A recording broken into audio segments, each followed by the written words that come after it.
Konsep kejiranan dari segi bahasa ataupun etimologi berasal daripada bahasa Arab yang membawa maksud orang yang tinggal bersebelahan ataupun tetangga. Kejiranan dari segi istilah pula, jiran adalah orang-orang yang tinggal bersebelahan dengan rumah, bersebelahan kampung atau daerah. Malahan lebih besar daripada itu, iaitu jiran yang tinggal bersebelahan dengan negara. Manakala kejiranan dalam Islam bermaksud orang yang tinggal berdekatan dengan rumah kita sama ada di kanan, di kiri, di depan ataupun di belakang maupun di tingkat atas ataupun bawah hingga 40 buah rumah dari setiap sudut. Hubungan yang utuh sesama anggota masyarakat ialah salah satu ciri-ciri masyarakat yang berkualiti, yakni sebuah masyarakat yang bukan sahaja berjaya mewujudkan persekitaran yang aman dan juga harmoni sesama mereka, malah menjadi aset penting buat sesebuah masyarakat. Ia juga boleh dianggap sebagai penentu kesejahteraan hidup bagi sesebuah masyarakat. Melaluinya juga, kerjasama dan perpaduan masyarakat dapat dibentuk. Ia juga boleh membentuk satu jaringan komuniti yang paling sempurna. Adab-adab berjiran. Yang pertama, saling ziarah menziarahi. Amalan ziarah menziarahi atau kunjung mengunjungi memberi manfaat yang amat besar. Oleh itu, amalan ziarah menziarahi dan mengadakan rumah terbuka mempunyai banyak hikmah dan kelebihan yang sangat bermakna bagi setiap kaum, terutama sekali dalam menghubung dan merapatkan lagi ikatan persaudaraan sesama etnik. Yang kedua, saling bantu-membantu. Jiran yang baik akan prihatin dan sentiasa bersedia memberikan pertolongan sekiranya jiran mereka memerlukan pertolongan, tidak kira dalam keadaan susah atau senang. Jadi, melalui amalan ini, hubungan yang erat sesama jiran dapat dibentuk secara tidak langsung dan akan menimbulkan semangat perpaduan antara satu sama lain. Adab berjiran yang seterusnya adalah peka dan prihatin terhadap persekitaran. Hal ini kerana dapat membantu mengurangkan kebimbangan jiran tetangga. Sebagai contoh, sentiasa memerhatikan kawasan rumah jiran apabila jiran tiada rumah bagi mengelakkan sebarang kes yang tidak diingini. Jadi, jiran yang mempunyai nilai keprihatinan yang tinggi akan membantu meningkatkan keharmonian dan menyemarakkan lagi perpaduan yang wujud dalam diri setiap masyarakat. Akhir sekali, selalu bersangka baik terhadap jiran. Selalu bersangka baik merupakan sikap yang penting diamalkan oleh masyarakat. Hal ini kerana dapat melatih diri kita untuk menjauhi sikap hasad dengki.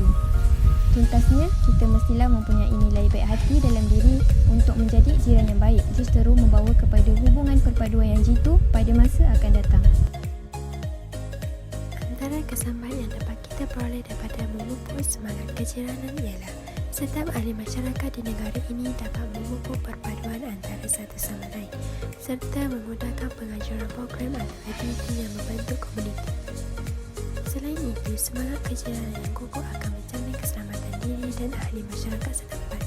Sebagai contoh, jika mengadakan sesuatu program maupun majlis, jiran tetangga dapat menolong jiran yang lain sama ada saudara mara atau sebagainya.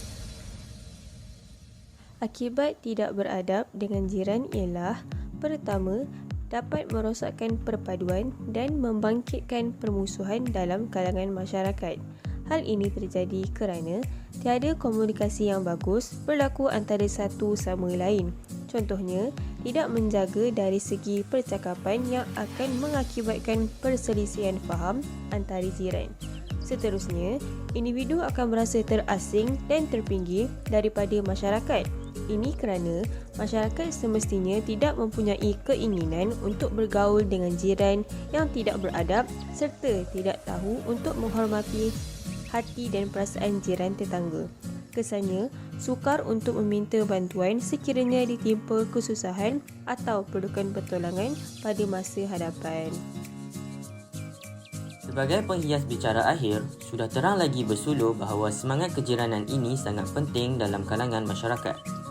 Pada era globalisasi ini, sikap mementingkan diri sendiri dan tidak mempedulikan orang lain semakin menebal dalam kalangan masyarakat seperti yang terkandung dalam pepatah Melayu, bagai enau dalam belukar melepaskan pucuk masing-masing.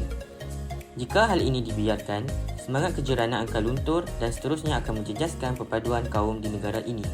Oleh itu, dengan meningkatkan semangat kejiranan, perpaduan akan bertambah utuh dan teguh. Cogan kata, jiran sepakat membawa berkat. Perlu terus subur mewangi dalam kehidupan kita sehari-hari.